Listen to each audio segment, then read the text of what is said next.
Good morning, friends.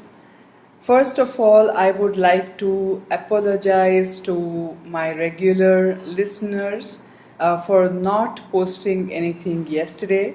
I could not do the reading for the morning or the evening because I happened to hear day before yesterday evening that one of my close mentors, friends, and a well-wisher had a severe fall, and she had broken her hip and was to undergo a surgery yesterday. She was admitted in a hospital. So I really headed off to the hospital, which is like 2 hours away from where I stay, yesterday early in the morning, and her operation fortunately happened successfully in the afternoon. And by the time she was really out of the operation theater in the post-operation recovery room, it was like 4:30 ish, and she had to stay there for 2 hours before she could be brought back to the ward, where she might be staying for a few days before she gets back home. But anyways, everything went well, so I'm ultimately happy. And by the time I actually got back home from there, I was actually very tired and exhausted, going through a stressful time. And also, while I was going through that, believe it or not, I had one of my friends who stays in the works actually in the same complex where this hospital was, and he invited me over for Onam feast that their entire office was having. So, in the midst of all this, I actually went and had one of my best Onam feasts ever. There were so many items, my god, I should have counted them. I don't know, 25, 30, I don't know what it was. And every single dish was absolutely yummy. Yeah. So I'm glad I have some amazing friends and who remember me in good times as much as they do when they need my help, and I'm so happy for both of these things actually, right? But gosh, I missed my reading, and I missed all of you too. Did you miss me? Did you miss the reading? If yes, I'm actually happy. Alright, so without wasting any more time, I would get started with the reading. Let's do that, right? And before we start, what do? We actually say the prayers. So please join me. Om Namo Bhagavate Vasudevaya.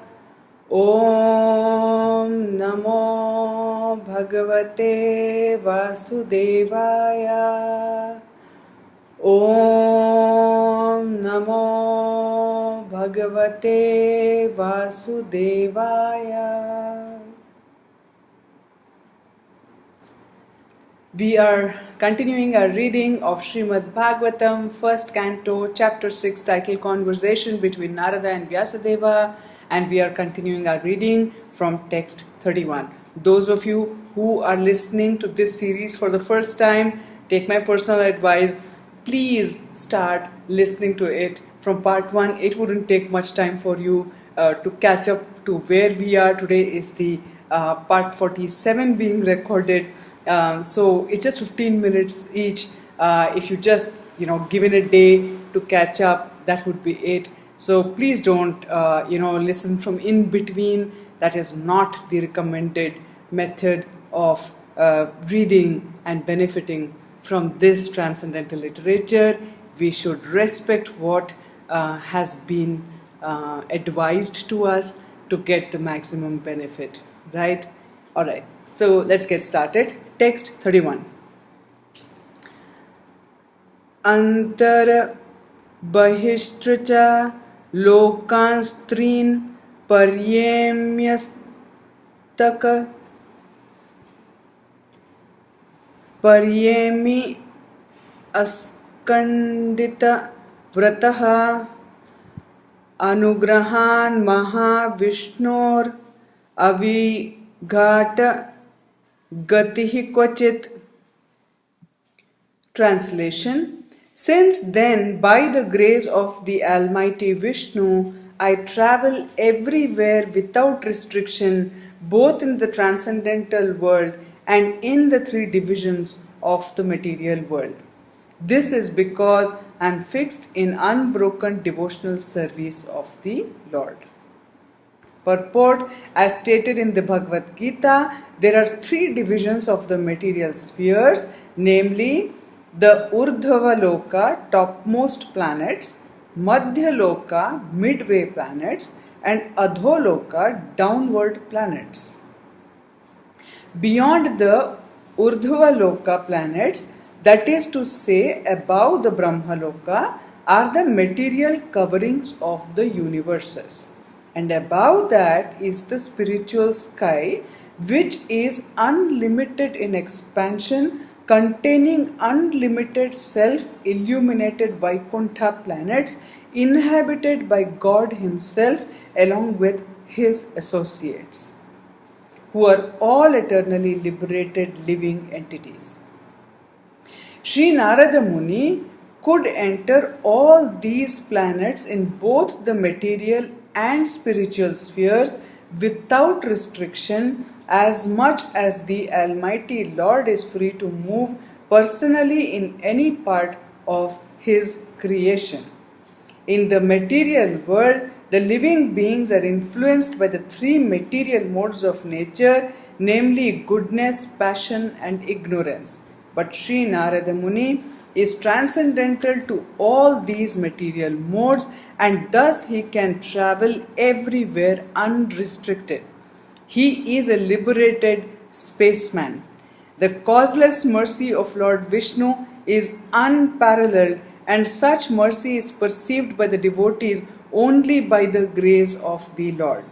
Therefore, the devotees never fall down, but the materialists, that is, the fruitive workers and the speculative philosophers, do fall down, being forced by their respective modes of nature. The rishis, as above mentioned, cannot enter into the transcendental world like Narada. This fact is disclosed in the Narasimha Purana. Rishis like Marichi are authorities in fruitive work, and rishis like Sanaka and Sanatana are authorities in philosophical speculations. But Sri Narada Muni is the prime authority for transcendental devotional service of the Lord. All the great authorities in the devotional service of the Lord follow in the footsteps of Narada Muni in the order of the Narada Bhakti Sutra, and therefore all the devotees of the Lord are unhesitatingly qualified to enter into the kingdom of God Vaikuntha. This is so amazing for those of us who like traveling, and people say dream big. This is what probably we should be dreaming for, to get the ultimate visa from the Supreme Lord Himself to really travel without any restrictions anywhere in the material or the spiritual world. Isn't it? That's amazing. However, there is a price to pay for everything, and that price in this case is absolutely loving, kind of continued devotional service without a break of the Lord. If we can achieve that, this is probably something that is not so difficult to attain, right? And imagine the price to pay is actually so lovely by itself that once you have that, I don't know if you want to even wish for anything else. Okay, text 32. Devadatta mimam veenam swara brahma vibhushitam murchayitva harikatham gayamanascharamyaham. Translation. And thus I travel constantly singing the transcendental message of the glories of the Lord, vibrating this instrument called a veena, which is charged with transcendental sound and which was given to me by Lord Krishna. Now this one is for all the music enthusiasts. If you have to have a dream to make it in the world of music, and if you really want to sing something, then probably we should aim for this. Sing the glories of the Lord, and Lord Himself will present you with the most astonishing instrument and the voice and the knowledge that you need to sing and go across the world singing the glories of the Lord with that. Amazing. Purport: the musical stringed instrument called the Veena, which was handed to Narada by Lord Sri Krishna, is described in the Linga Purana, and this is confirmed by Srila Jiva Goswami. This transcendental instrument is identical with Lord Sri Krishna and Narada because all of them are of the same transcendental category. Sound vibrated by the instrument cannot be material, and therefore the glories and pastimes which are broadcast by the instrument of Narada are also transcendental without a tinge of material inebriety. The 7 singing meters, namely Sa for Shadja, Ra for Rishabha, Ga for Gandhara, Ma for Madhyama, Pa for Panchama, Dha for Dhaivata, and Ni for Nishada, are also transcendental and specifically meant for transcendental songs. Wow, here we go, really understanding our traditional Indian, classical music form. And this is where it comes from. As a pure devotee of the Lord, Sri Narada Deva is always fulfilling his obligation to the Lord for his gift of the instrument, and thus he is always engaged in singing his transcendental glories and is therefore infallible in his exalted position. Hey, this also makes me realize, so singing Sa Re Ga Ma Pa Dha Ni Sa is in its real sense is very different from Do Re Mi or any such form, right? It's not because the music is any less better or more better, but I think the meaning behind it is so amazing.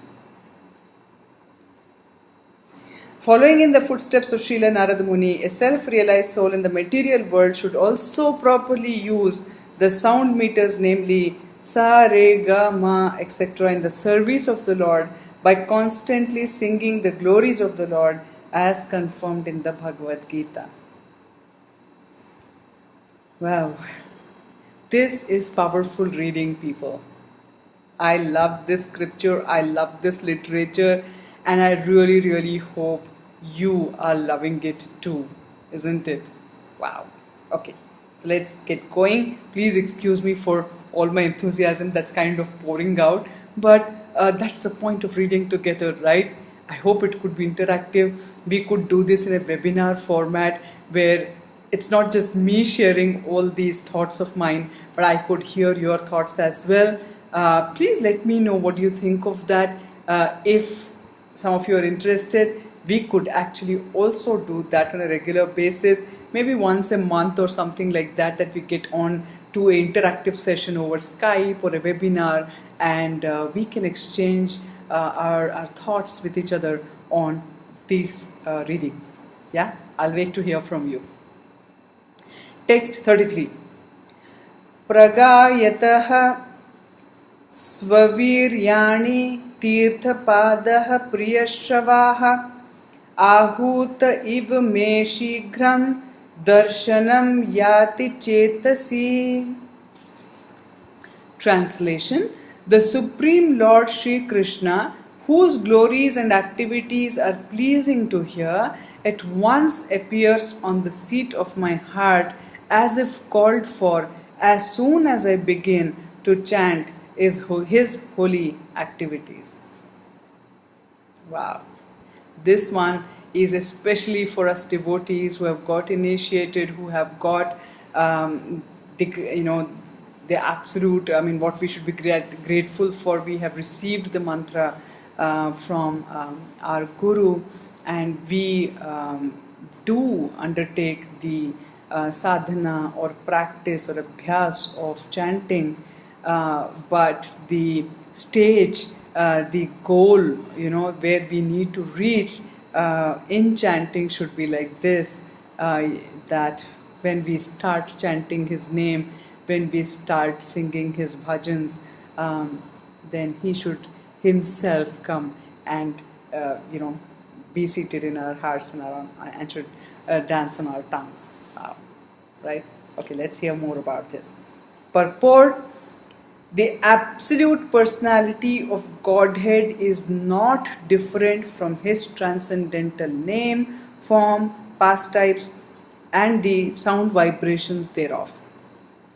As soon as a pure devotee engages himself in the pure devotional service of hearing, chanting, and remembering the name, fame, and activities of the Lord, at once he becomes visible to the transcendental eyes of the pure devotee by reflecting himself on the mirror of the heart by spiritual television.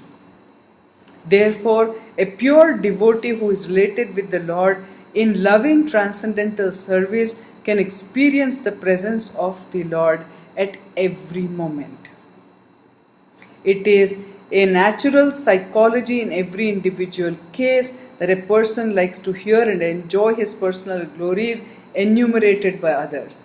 That is a natural instinct, and the Lord, being also an individual personality like others, is not an exception to this psychology, because psychological characteristics visible in the individual souls are but reflections of the same psychology in the Absolute Lord. The only difference is that the Lord is the greatest personality of all and absolute in all His affairs. If therefore the Lord is attracted by the pure devotees' chanting of His glories, there is nothing astonishing. Since He is absolute, He can appear Himself in the picture of His glorification, the two things being identical. Srila Narada chants the glorification of the Lord not for his personal benefit, but because the glorifications are identical with the Lord. Narada Muni penetrates into the presence of the Lord by the transcendental chanting. So with this, friends, I'm going to stop our first part of the reading for today. To compensate for the two readings that I have not done yesterday, I would like to do some extra recordings and extra postings today. If you are with me, then let's kind of engage ourselves a little bit more today, half an hour more, and we can catch up for what we missed out doing yesterday. Yes, so let's do that. I will be posting a total of 4 readings today, and this is the end of the first one. Stay with me, I'll be posting more. Hare Krishna.